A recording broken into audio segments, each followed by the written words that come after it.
So for this speaking, I end up having to do it by myself. I know that there has to be interaction between classmates, but for some reasons I'm not capable of. Therefore, I will do the questions to myself and I will answer those questions to myself. So I like to start with the question, are you a morning person? Explain why not. Well, first of all, my name is Layla Fuentes L+ôPEZ, and I consider myself a night person. More than my number being Layla, which is Lebanese and means beauty of night. I think that makes me a night person. I always rather to stay up late till night than waking up really early for me to do things that I need to do. I feel that I work better at night, that in morning somehow I feel with more energy, because for me waking up is a really long process when I'm not at school. For me to, from when I wake up to I stand up from my bed, it takes about 2 hours for me to actually wake up and start doing things and processing information. So it's something that I like it that way, but I think that I justify it by the meaning of my name, which is beauty of night. So we got these pictures and I am being asked, what do I think is happening in these pictures? Well, in the first, I can see that is a family, all women, and I believe is the grandmother, the mother, and the daughter. You can clearly see that is the grandmother's birthday and is being celebrated.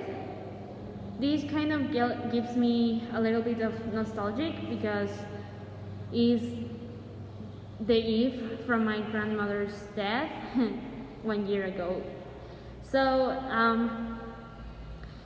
I never had this moment, so I can't really tell if how I believe I could feel it, but I just know that it's full of love and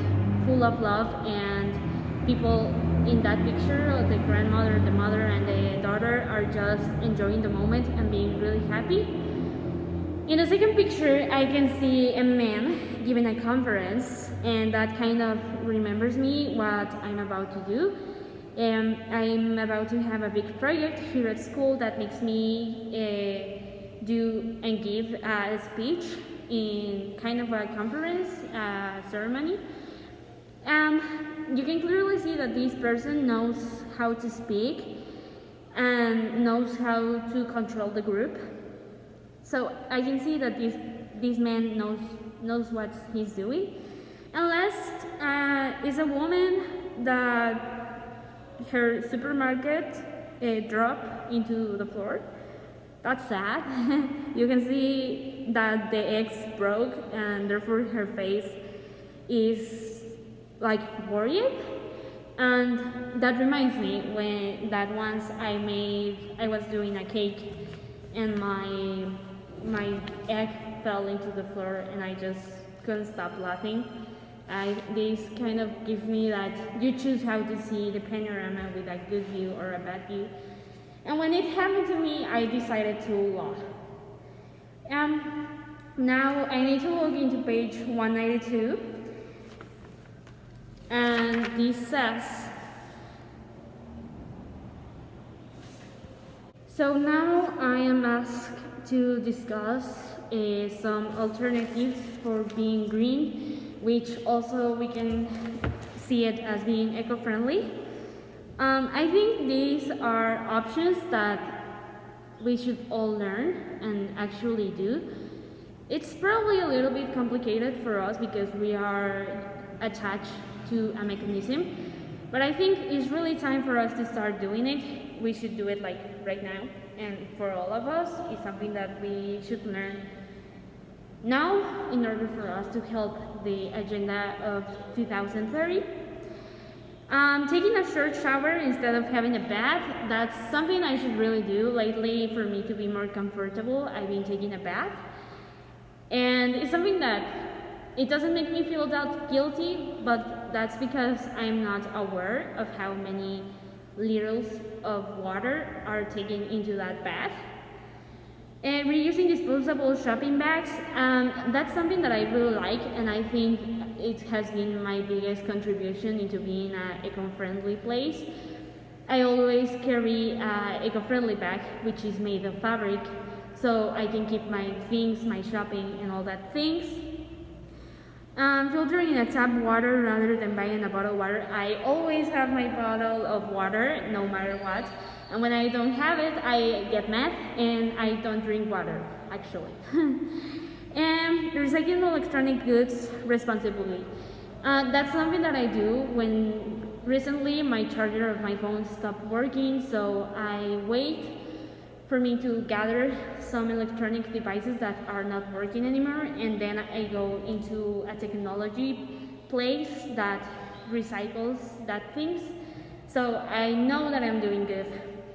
Walking, cycling, or using public transport rather than driving, that's something that I do not do. There's a reason more than me not being eco-friendly.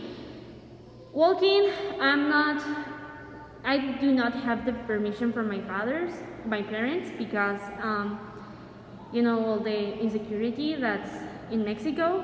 Cycling, I do not have a bike, and public transport is the same thing about security in Mexico and being a woman. And last but not least, I'm being asked that, generally speaking, do I feel most people are willing to sacrifice certain things for the greater good of the planet? Why not? I don't think so. I do believe that people only say, I'm going to do this, I'm doing this, and then I'm going to do this, but they don't take action.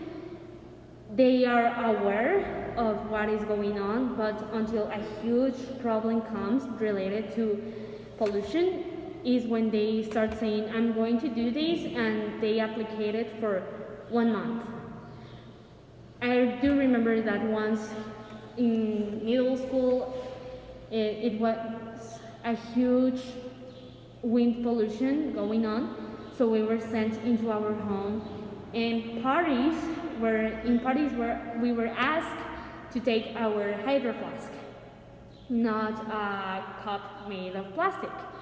And everyone took their cup or their hydro flask or their bottle, and there was no trash from that party, and I loved it. I thought that it was a great way for us to help, but it only lasted for 1 month, and nowadays we're still using plastic cups for parties and for a lot of things. I also remember that it was a law that established that in shopping places we were not capable of receiving plastic bags, and it was something that lasted for like almost 6 months, and nowadays we once again have plastic bags. So I think that's a real issue, that we only do it for a short period, or we only say it when we're gonna do it, and we don't establish that solution for the rest of our life. And it shouldn't be that way, and we should learn to keep that strategy for the rest of our life. Thank you.